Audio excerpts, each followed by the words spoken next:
మా పరిశుద్ధ గ్రంథము నుండి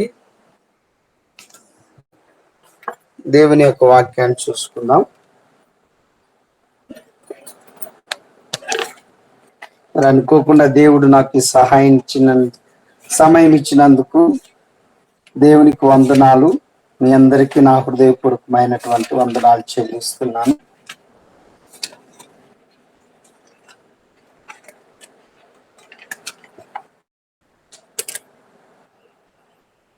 పరిశుద్ధ గ్రంథములోన లూకా సువార్త 2వ అధ్యాయము 14 వచనం చూసుకుందాం.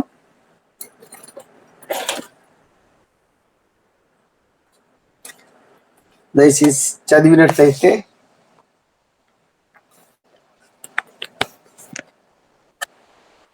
2వ అధ్యాయము 14 వచనం.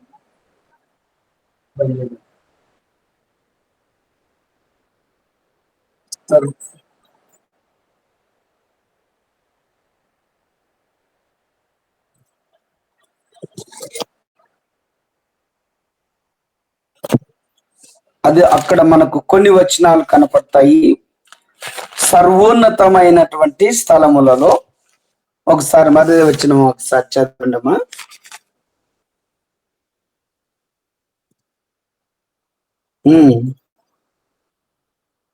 మహిమయు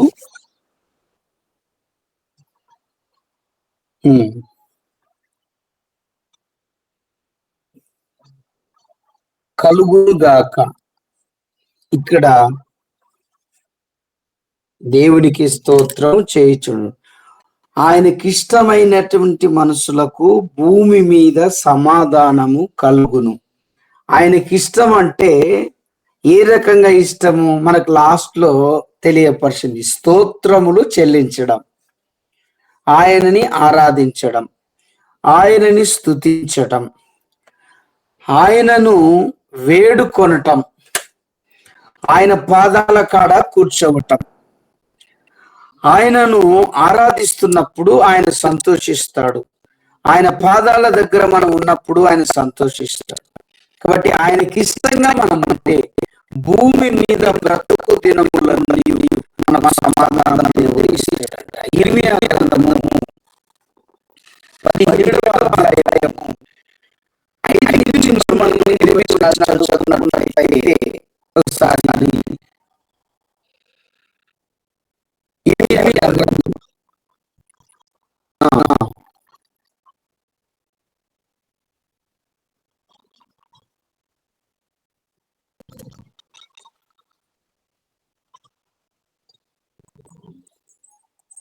దేవునికి ఇష్టము లేకున్నటువంటి వాళ్ళు హృదయములో నుండి దేవుని వాక్యాన్ని తొలగించుకుంటారన్నమాట. అయితే యెహోవా మీది నుండి తొలగించుకును వాడు శాపగ్రస్తుడు. అలాగే చదువమ్మా 6వ వచనం.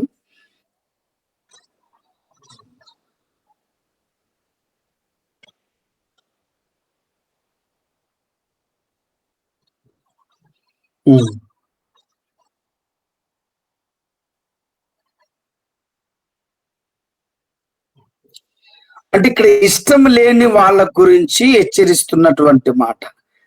ఇష్టం లేని వాళ్ళు ఎలా ఉంటారనేది మనకి వాక్యం హెచ్చరిస్తుంది. మరి 7వ వచనం కూడా ఒకసారి చదువుకుందాం.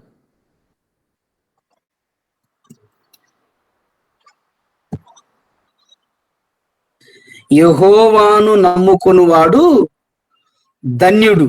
మనకి ఇక్కడ ధన్యత ఉదయకాల వేళలో పరిశుద్ధ గ్రంథములో మనం దేవుని వాక్యాన్ని చదవడము, ఇంతవరకు ఒకరికి ఒకరము మన ప్రార్థన చేయడము, దేవుని ఆరాధించడము, దేవుడిచ్చినటువంటి సమయం నమ్ముకున్నాము గనక మనందరము వేకువజామున ప్రార్థన చేయడానికి దేవుడు కృప చూపాడు.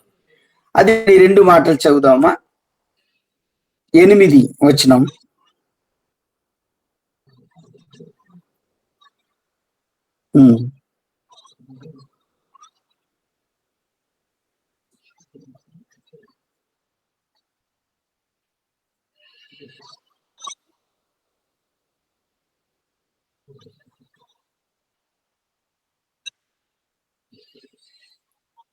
ఆమె అంటే ఇక్కడ మనకి ఎన్ని వచనాలు చూడు. నమ్ముకున్నటువంటి బిడ్డలకు అంటే ఆయనకి ఇష్టమైన బిడ్డలకు ఏ రకంగా హెచ్చరిస్తున్నాడంటే, ఆశ్రయించినటువంటి వాళ్ళు ఎలా ఉంటారనేటువంటి మాటను హెచ్చరిస్తున్నాడు. జలముల యొద్ద నాటబడిన చెట్టు వలెనుండును. కీర్తన గ్రంథము 1వ అధ్యాయంలో మనం తెలుసుకున్నట్టయితే, నీటి కాలువన ఓరన చెట్టు ఫలించి అభివృద్ధి పరచునని వాక్యం హెచ్చరిస్తుంది మనకు. అంటే ఆ చెట్టుకు ఎందుకు అంటే, నీటి కొరత లేకున్నందున, ఆ చెట్టు యొక్క వేరు తడిగా ఉన్నందున ఫలిస్తుంది, పచ్చగా ఉంటుంది, పంటనిస్తుంది, అది ఎటువంటి ఎదారు లేకుంటుంది. అందుకే మనము కూడా వేకువ జాములో దేవుని పాదాల కాడకు మనం కూర్చున్నట్లయితే, దేవుణ్ణి వేడుకున్నట్లయితే, దేవుణ్ణి ఆరాధిస్తున్నట్లయితే, ఈ లోకములో దేవుడు ఇష్టపడేటువంటి బిడ్డలుగా మనం ఉంటే దేవుడు మనల్ని సమృద్ధిగా ఉంచుతాడని ఇక్కడ మనకు దేవుని యొక్క వాక్యము హెచ్చరిస్తుంది. అదే ప్రకారము ఆకులు పచ్చగా ఉంటుందంట, ప్రకారము కుటుంబము పచ్చగా ఉంటదంట, కుటుంబము సంతోషంగా ఉంటదంట, కుటుంబము నెమ్మదిగా ఉంటదంట అనేటువంటి మాటను మనకు హెచ్చరిస్తుంది. అదే 9వ వచనములో మనం చూసుకున్నట్టయితే, హృదయములు, 9వ వచనం చదవండి అమ్మా.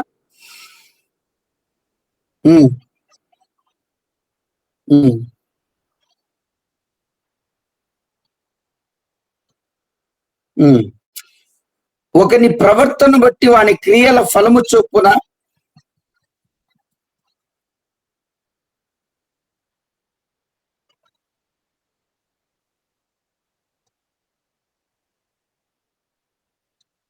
దేవునికి స్తోత్రం. చాలమా, దేవునికి స్తోత్రం. అయితే ఇక్కడ హృదయాన్ని పరిశీలన చేస్తాడు దేవుడు. హృదయాన్ని పరిశీలన చేసినప్పుడు, ఆయనకి హృదయం అనేది ఇష్టమైనప్పుడు మనము ఇష్టమైనట్టు లెక్క అన్నమాట. అందుకే దావీదు భక్తుడు వేకువ జామున లేచి హృదయానికి ఇష్టపడు గనక ఇష్టముతో వేకువ జామున లేచి ప్రార్థన చేస్తున్నాడు. ఏమని చేస్తున్నాడంటే, 63వ కీర్తన ఒకసారి మనం చదువుకున్నట్లయితే అక్కడ మనకు కొన్ని మాటలు హెచ్చరిస్తాయి.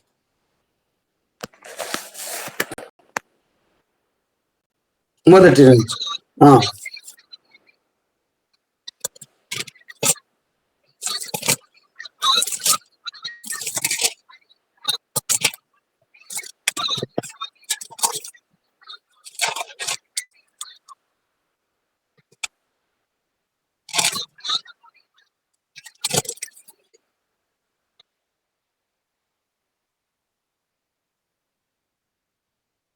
5వ వచనం ఒకసారి చదవండి అమ్మా.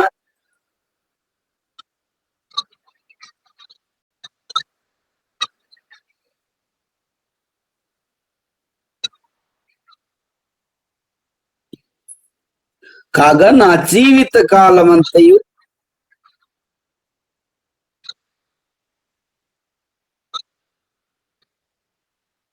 చాలు. ఇక్కడ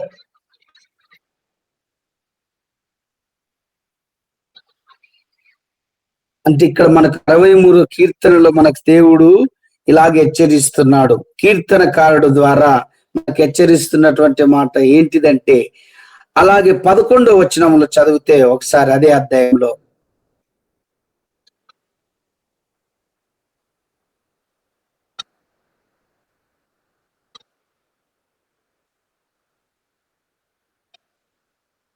మూయబడును. సైతాను గాడు ఒకవేళ మనం ఆయనకి ఇందాక మనము ఇర్మియా గ్రంథంలో చదువుకున్న ప్రకారము దేవుని యొక్క వాక్యాన్ని మనం అనుసరిస్తున్నప్పుడు మన నోటిని సాతానుగాడు అబద్ధమాడిచ్చి ఆయనకి ఇష్టంగా లేకుండా చేయాలని చూసిన దేవుడైతే మాత్రము ఆ యొక్క నోటిని బంధిస్తాడంట, సైతాన్ని లయపరుస్తాడంట. ఇక్కడ ప్రాముఖ్యమైనటువంటి మాట 5వ వచనంలో మనకు హెచ్చరిస్తున్నది ఏంటంటే, క్రొవ్వు మెదడు నాకు దొరికినట్టు నా ప్రాణము తృప్తి పొందుచున్నది. కొవ్వు మెదడు ఎప్పుడు అంటే, మొదటి వచనములో, నా దేవుడవు నీవే, వేకువనే నిన్ను వెతికెదను, నీ బలమును నీ ప్రభావమును చూడవలనని పరిశుద్ధాలయముందు నేనెంతో ఆశతో నీ తట్టు కనిపెట్టుచున్నాను.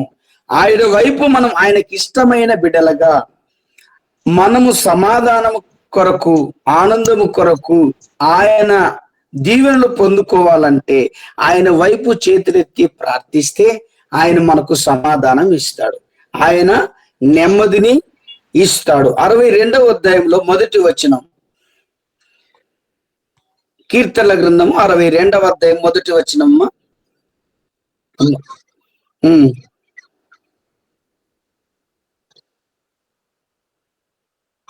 చూడు, అది 2వ వచనం కూడా, 2వ వచనం కూడా చదవండి అమ్మా.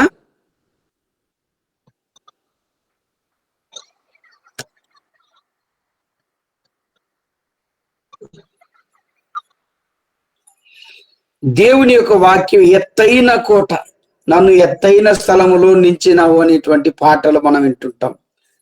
దేవుడు సమాధానం ఎలాగిస్తున్నాడంటే మనల్ని అంచెలంచెలుగా ఎత్తిస్తాడంట. మన వందనం యేసయ్య అనే పాటను ఒకసారి చూసుకుంటే ఆ యొక్క పాటలో ఉన్నటువంటి అర్థం, అంచెలంచెలుగా నన్ను హెచ్చించినావు నాయన. వందనాలు మనం దేవునికి చెల్లిస్తే, దేవునికి ఇష్టంగా మన హృదయాన్ని ఇస్తే, హృదయాన్ని పరిశీలన చేస్తున్నాడు గనక దేవుడు, ఆ దేవుడు మనల్ని ప్రేమించినప్పుడు ఎత్తైన స్థలములో మనల్ని నింపుతాడంట. మన యొక్క బ్రతుకుకు, మన యొక్క జీవితానికి దావీదు ఇలాగ సెలవిస్తున్నాడు, కొవ్వు మెదడు దొరికినట్లు ఉంటుందంట.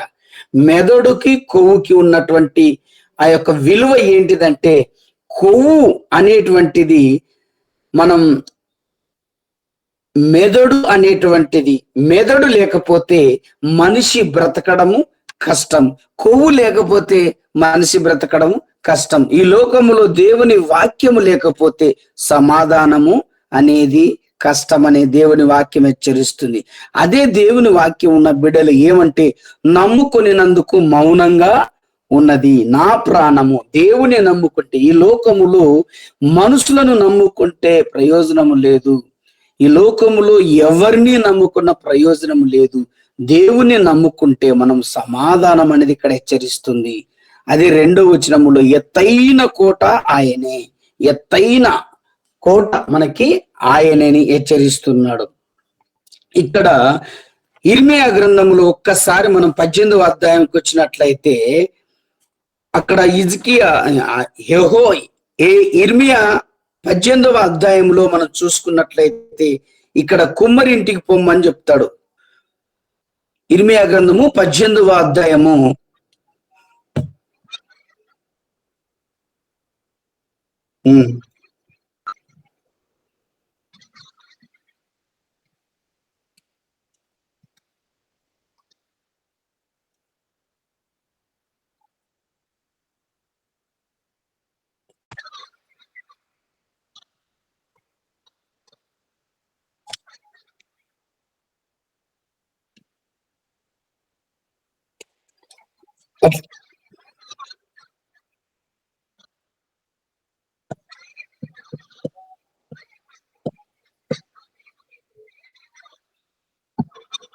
చాలా అంటే ఇక్కడ మనం ఎందుకంటే బైబిల్ బాగా చదువుతుంటాం గనక ఈ మాటను హెచ్చరిస్తున్నా.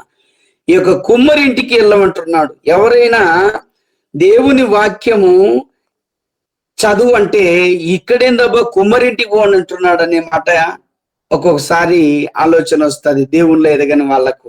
అయితే ఇక్కడ మనకు హెచ్చరిస్తున్న మాట ఏంటంటే, కుమ్మరి దగ్గర మనకు ఉదాహరణగా చూపిస్తున్నాడు. కుండ పగిలిపోతే వాడు అదే కొత్త కుండను సమాజములోకి తీసుకెళ్ళినప్పుడు, పగిలిపోయినప్పుడు, అది ఒకవేళ నీళ్లు యొక్క చిలికలు కారుతున్నప్పుడు దాన్ని తీసుకొని వచ్చి మరీ అదే సార మీద క్రొత్త కుండగా తయారు చేసి, అదే కుండను సమాజములో నుంచి ఎన్నికొచ్చినటువంటి కుండను, ఆ కుండను కొత్తగా తయారు చేసుకొని సమాజంలోకి తీసుకెళ్ళినప్పుడు ఆ కుండని ఎవరు కనుక్కోలేరు. అంటే ఇప్పుడు మన దేవుని యొక్క వాక్యం ఏమని హెచ్చరిస్తుందంటే, చెడిపోయిన, నశించిపోయిన, సమాధానం లేక, నెమ్మది లేక ఉన్నటువంటి మన బ్రతుకులలో ఒకవేళ దేవునికి విరుద్ధంగా మనం జీవించినట్లయితే, సమాధానం కోల్పోయింటే, దేవుని దగ్గరికి మనం వస్తే మన బ్రతుకును, మన స్థితిని, మన పరిస్థితులను, సమాజములు మార్పు చెంది ఆశీర్వదించి ఎత్తైన కోటలో ఉంచుతానని దేవుని వాక్యము హెచ్చరిస్తుంది. కనుక ఆయన చేతిలోకి వస్తే చాలంట, ఆయన చేతిలోకి మనం రావాలంట. ఆయన చేతిలోకి రాకముందు ఆడ 6వ వచనంలో మనకి స్పష్టంగా హెచ్చరిస్తుంది. ఒకసారి చదివినట్లయితే ఆ మాట చదవండి అమ్మగారు.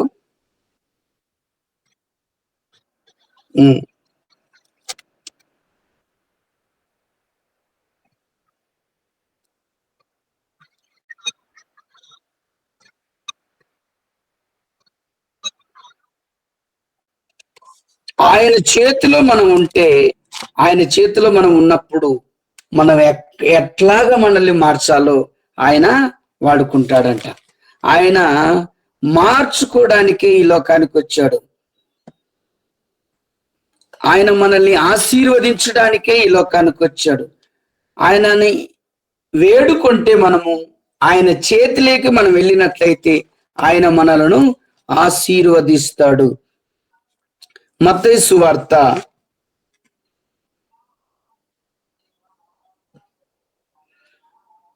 4వ అధ్యాయము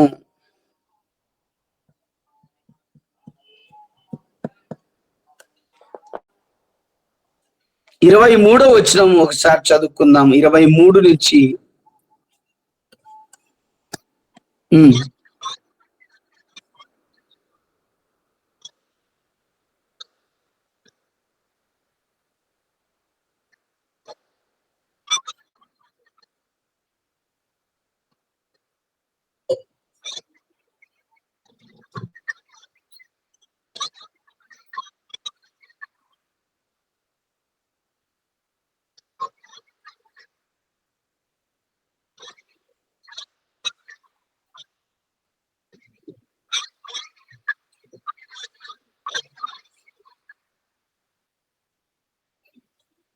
ఇక్కడ మనకి హెచ్చరిస్తుంది. ఇక్కడ సమాధానం లేని వారందరూ కనపడుతున్నారు. వ్యాధితో బాధపడుతున్నారు, రోగముతో బాధపడుతున్నారు, స్వస్థత లేక బాధపడుతున్నారు, దయ్యాలతో బాధపడుతున్నారు, ఇంకా అనేక రోగులతో బాధపడుతున్నారు. ఇక్కడ చాంద్ర రోగములు గలవాడు, పక్షవాయువు గలవాడు, మరి వీళ్ళందరూ మనకు ఎలా కనపడుతున్నారంటే సమాధానము లేని వారుగా కనపడుతున్నారు. వీళ్ళందరికీ సమాధానం ఇవ్వడానికి దేవుడు ఈ లోకానికి వచ్చాడు. అందుకే మనం మొదటిసారి చదువుకున్నాం, ఆయనకు ఇష్టమైన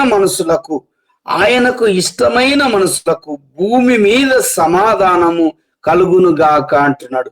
అంటే ఆయనకి ఇష్టం ఎవరున్నారంటే సమాధానం లేని వాళ్ళ కోసము సమాధానం ఇవ్వడానికి ఈ లోకానికి వచ్చి ఏ రోగములో ఉన్నా కూడా వారిని స్వస్థపరిచి మంచి ఆరోగ్యం ఇవ్వడానికి ఈ లోకానికి వచ్చాడని వాక్యం హెచ్చరిస్తుంది.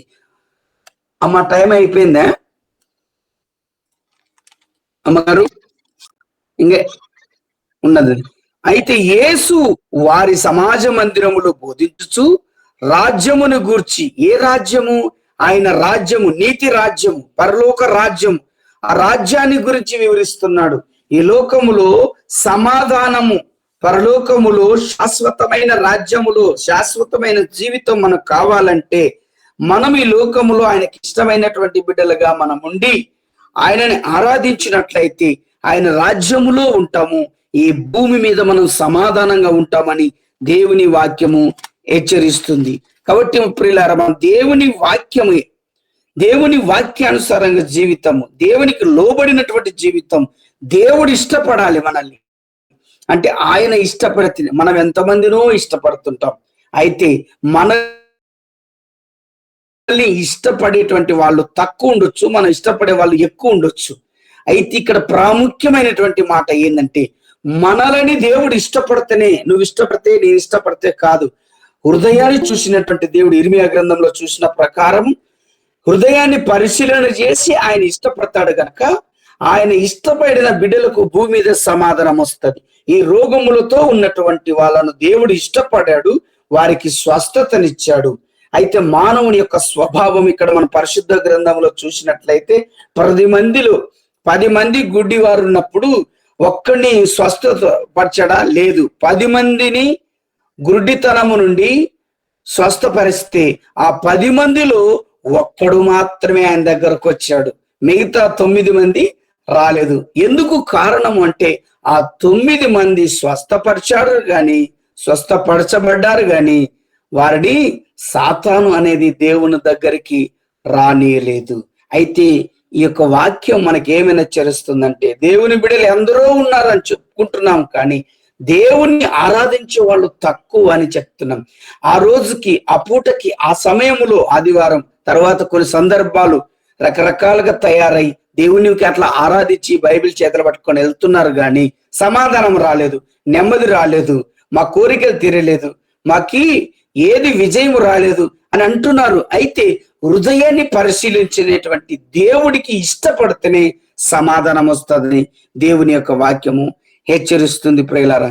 కనుక దేవుని వాక్యము మనలో ఉంటే దేవుడు మనల్ని ఆశీర్వదిస్తాడు. యోహాను సువార్త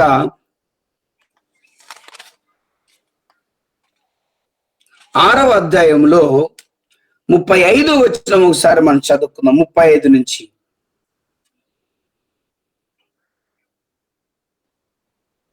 35 అమ్మా.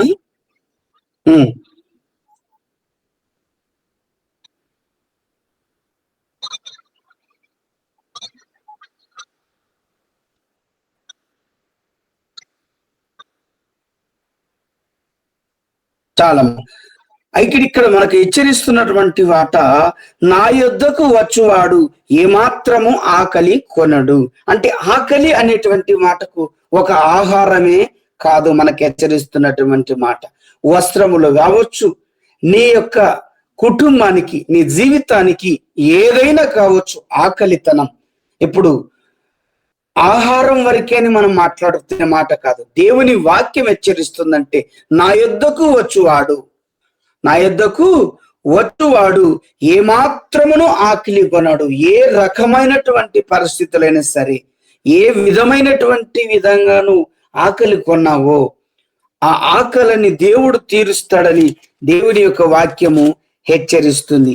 దేవుని వాక్యం మనకు ఆకలి తీర్చేకి, సమాధానపరిచేకి, నెమ్మది పరిచేకి, ఈ లోకములో మనల్ని ఆశీర్వదించడానికి, ఎత్తైన కోటగా ఉంచడానికి, మనల్ని బలపరచడానికి దేవుని వాక్యము మనలో ఉంటే దేవుడు మనకు సమాధానం ఇస్తాడని దేవుని యొక్క వాక్యము హెచ్చరిస్తుంది. అలాగే చదువమ్మా 36వ వచనం కూడా.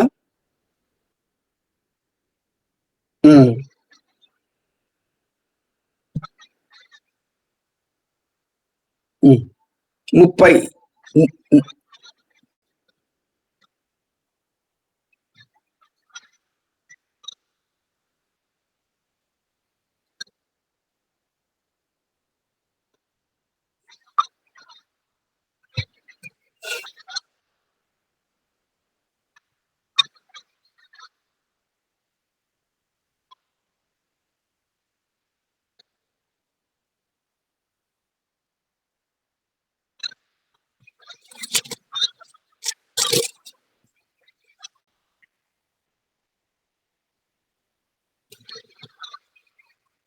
చాలు. ఇక్కడ మనకు హెచ్చరిస్తున్న విషయం ఏంటంటే ఎందుకు వచ్చాడు ఆయన అనేటువంటి మాట మనకు హెచ్చరించాడు.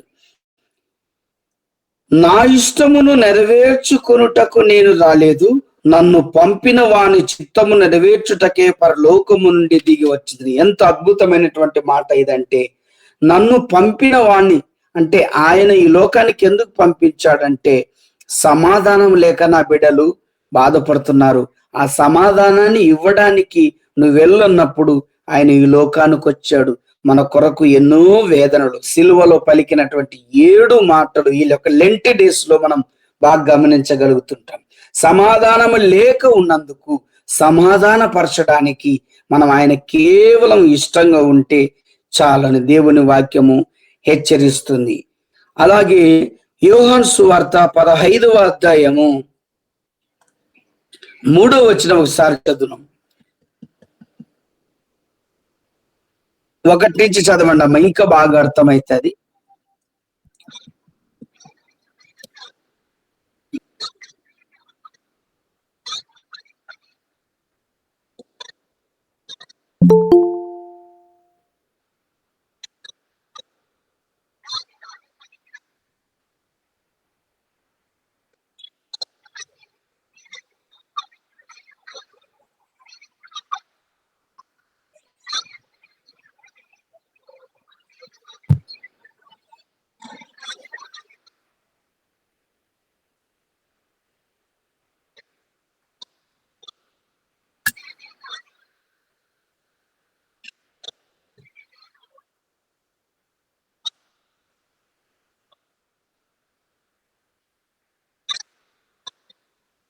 చాలు, మీరేమీ చేయలేరు.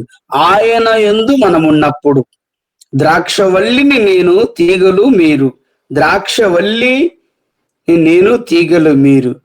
నాకు వేరుగా ఉండి కూడా మీరు ఏమి చేయలేరు అంటాడు. అయితే దేవునికి వేరుగా అంటే దేవునికి ఇష్టంగా లేకుండా మనం సమాధానంగా ఉండలేము. తీగ ఫలించాలి అంటే, మన బ్రతుకులు ఆశీర్వదించబడాలి అంటే దేవుని యొక్క ఆశీర్వాదం కావాలి. ఇక్కడ ఒక మాట చూసుకున్నట్లయితే దావీదు అనేటువంటి భక్తుని గురించి మనం చూసుకున్నట్లయితే, దావీదు దేవుని దగ్గరకు వచ్చినప్పుడు దేవుడు హృదయములో దేవుని వాక్యాన్ని, దేవునికి ఇష్టమైనటువంటి బిడగా నడుచుకున్నప్పుడు 19 దశాబ్దాలను దేవుడు ఆశీర్వదించాడు. 19 అన్నదమ్ములు ఉన్నారు. అన్నదమ్ముల కంటే సాక్ష్యం లేదు, కానీ దావీదుకు మంచి సాక్ష్యం ఇచ్చాడు దేవుడు. అంటే దేవుడు చిన్నతనం దావీదును ప్రేమించి ఒక ప్రవక్త ద్వారా, సమూయేలు ప్రవక్త ద్వారా యెషయాకి వెళ్ళి తన కుమారుడు అడవిలో ఉన్నప్పటికీ అడవిలో నుంచి రప్పించి ఆశీర్వదించాడు, అభిషేకించాడు. నేను కోరుకున్నటువంటి నా కుమారుడు ఇతడే అనేటువంటి మాట్లాడాడు. అయితే హృదయమును పరిశీలన చేస్తాడు కనుక ఆ హృదయము ఆయన ఇష్టపడినప్పుడు, ఆయనలోను ఉన్నప్పుడు, ఆయన మనతో ఉన్నప్పుడు మనం సమృద్ధిగా ఉండగలుగుతామని దేవుని యొక్క వాక్యం హెచ్చరిస్తుంది. 12వ వచనం ఒకసారి చదువుదామమ్మా.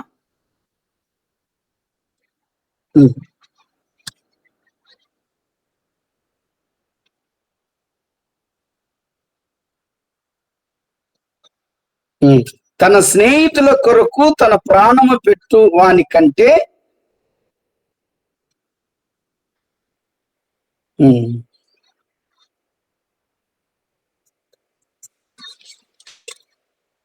చాలు. అయితే దేవుడు ఎంత గొప్ప మాట ఆలోచిస్తున్నాడు తెలుసా? మీరు నా స్నేహితులై ఉందరు. ఈ లోకములో స్నేహితులు మోసం చేస్తారు, ఈ లోకములో స్నేహితులు చంపుతారు, ఈ లోకములో స్నేహితులు ఉన్నప్పుడు వాడుకుంటారు, ఈ లోకములో స్నేహితులు ఎలాంటి వాళ్ళంటే యూజ్ అండ్ త్రో, మనల్ని వాడుకొని వదిలేసి వాళ్ళే. ఏముంటే ఇష్టపడతారు స్నేహితులు? స్త్రీలు కావచ్చు, పురుషులు కావచ్చు, సంఘం కావచ్చు, సమాజం కావచ్చు, ఎవరైనా సరే ఈ లోకములో ఉన్నటువంటి స్నేహితులు ఎలాంటి వారంటే అవతల వాడి ద్వారా, మన ద్వారా ఏదైనా వారికి అందుతనే మనల్ని ప్రేమిస్తారు, లేకపోతే ప్రేమించరు. ఇక్కడ దేవుని వాక్యం మనకి ఏమని హెచ్చరిస్తుందంటే, ఆయన ఎలా ప్రేమ చూపుతున్నాడంటే, ఆయన హృదయము పరిశీలించినప్పుడు ఆయన ఇష్టపడితే మనల్ని స్నేహితులుగా, ఫలించే బిడ్డలుగా, సమాధానపరిచే బిడ్డలుగా, అన్ని సకలము మనకిచ్చి ఆశీర్వదించే బిడ్డలుగా దేవుడు సమాధాన పరుస్తాడని దేవుని వాక్యము హెచ్చరిస్తున్నాడు. 14వ అధ్యాయంలోన మనం 21 వచ్చిన యోహాను సువార్త. అవును,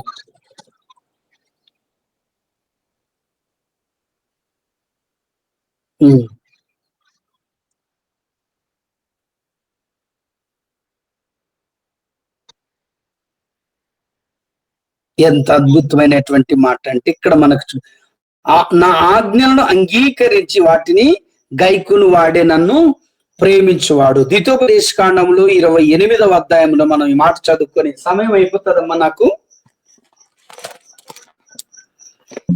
ద్వితోపదేశ కాండము 28వ అధ్యాయము 1 నుంచి 4 వచనాలు చదువుకుందాం.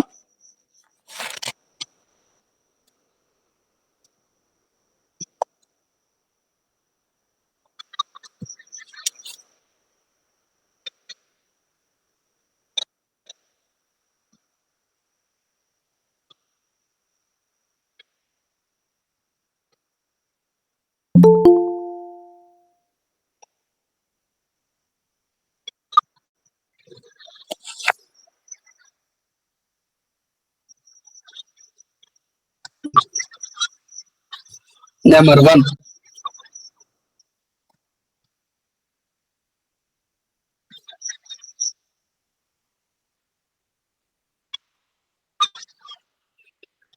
ఆమెన్.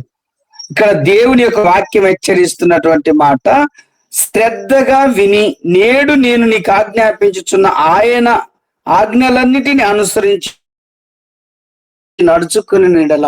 ఇప్పుడు ఉదయకాల వేళములో పరిశుద్ధాత్మ దేవుడు మన మధ్యలో మనతో మాట్లాడినటువంటి మాటను మనము శ్రద్ధగా విని ఆ వాక్యానుసారంగా మనం బ్రతికినట్లయితే, ఆ వాక్యానుసార జీవితం మనము నడుచుకున్నట్లయితే దీవెనలు ఎలా ఉంటాయంట? భూఫలములో, గర్భఫలములో, దుక్కిటెద్దులు, మేకల మందలను, పట్టణములు దీవించబడతాం. అన్ని రకాలుగా ఈ అధ్యాయంలో మనకు హెచ్చరిస్తుంది. అదే అధ్యాయంలో 14వ వచనం చివరిలో మనం చూసుకున్నట్టు, 14వ వచనం చివరిలో చూసుకున్నట్టయితే, యెహోవా నిన్ను తలగా నియమించును గాని తోకగా నియమింపడు, నీవు పైవాడుగా ఉందువు గాని క్రిందివాడుగా ఉండవు. 14వ వచనం చివరిలో కనపడతారు చూడమ్మా ఈ మాట. ఏమంటున్నాడు?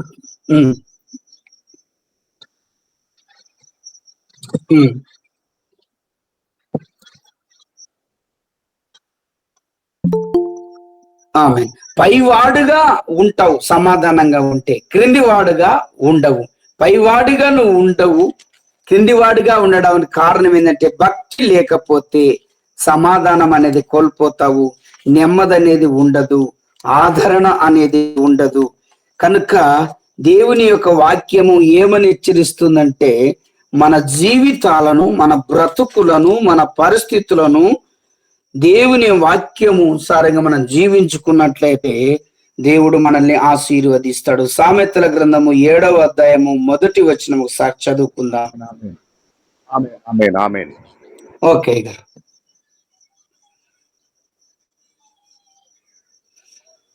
వందనాలయ్య గారు. వందనాలండి. మంచిది, దేవునికి స్తోత్రం కలుగును గాక. ప్రార్థన చేస్తున్నాం. పరిశుద్ధుడా, కృపా సత్య సంపూర్ణుడా ప్రభువా, మీ దాసులను నిలబెట్టి ఈ దినము మీరు మాకు తీసుకొని వచ్చిన సమాధానము, ఆశీర్వాదములను బట్టి నీకు స్తోత్రం చెల్లిస్తున్నాం. భూమి మీద తనకిష్టులైన వారికి సమాధానం. అవును ప్రభువా, నీవు ఎవరిని కరుణించుదువో వారిని కరుణించుదువు ప్రభువా, ఎవరిని ఇష్టపడతావో వారిని దీవించి సమాధానము చేత ఆశీర్వదిస్తావు నాయన. అనేకమైనటువంటి నాయన వాక్య భాగములను చదువుకున్నాము. అబ్రహామును గురించి ప్రభువా, దావీదును గురించి ఎన్నో ఆశీర్వాదకరమైన, సమాధానకరమైన మాటలు ఈ దినమున విడుదల చేసి మా అందరిని తృప్తిపరిచి సమాధానము చేత దీవించిన మా తండ్రి నీకు స్తోత్రములు. అయ్యగారి పరిచర్యను, బిడ్డలను, సంఘమును దీవించి నాయన ప్రభువా, నాయన వృద్ధి పొందించమని ప్రార్థిస్తున్నాం. కూడి వచ్చిన వారందరిని బట్టి నీకు స్తోత్రములు. వారిశ్రీ గారిని బట్టి, రామేశ్వరమ్మ గారిని బట్టి ప్రభువా, పద్మావతి గారిని బట్టి నాయన, ఇంకా వారందరిని బట్టి నీకు స్తోత్రములు. జాండీస్ చేత బాధపడుతున్న నాయన జాన్సన్ ను కరుణించండి, స్వస్థపరచండి, లేవనెత్తండి ప్రభువా, మా మధ్యకు నడిపించండి. ఇంకా నాయన ప్రభువా, మరి దినదినము వస్తున్న మహిమ కుమారమ్మ గారు, ఆయన ప్రభువా, ఆయన జయమ్మ గారు, ఆయన యాకోబు గారు, ఇంకా రావాల్సిన వారందరినీ పేరు పేరు వరుసన దీవించండి. తెలుగు సభ ముగించుకొని హిందీ సభలో ప్రవేశిస్తున్నాము. మీ కృప మాకు తోడుగా ఉండని అనుగ్రహించమని సమస్తమైన మహిమ, ఘనత, స్తుతి, స్తోత్రములు, ప్రభావ, మహాత్యములు నీకే ఆరోపించు. యేసయ్య అతి పరిశుద్ధమైన నామమున ప్రార్థించి వేడుకొంటున్నాము తమ తండ్రి. సర్వోన్నతుడైన దేవుడు తన సన్నిధి కాంతిని మనందరి ముఖముల మీద ఉదయింపచేసి కరుణించి కాపాడునుగాక. దేవుని ప్రేమ, ఆత్మ దేవుని అన్యోన్య సహవాసము, వాక్యం అందించిన దేవుని దాసులకు, వారి కుటుంబానికి, సంఘానికి, పరిచర్యలకు, విన్న మనకందరికీ, సార్వత్రిక సంఘంలోని సకల పరిశుద్ధులకు ఆయన తిరిగి వచ్చు పర్యంతము సదాకాలము తోడై ఉండునుగాక. ఆమేన్. అందరికి వందనాలమ్మా. వందనాలండి. వందనాలు సార్.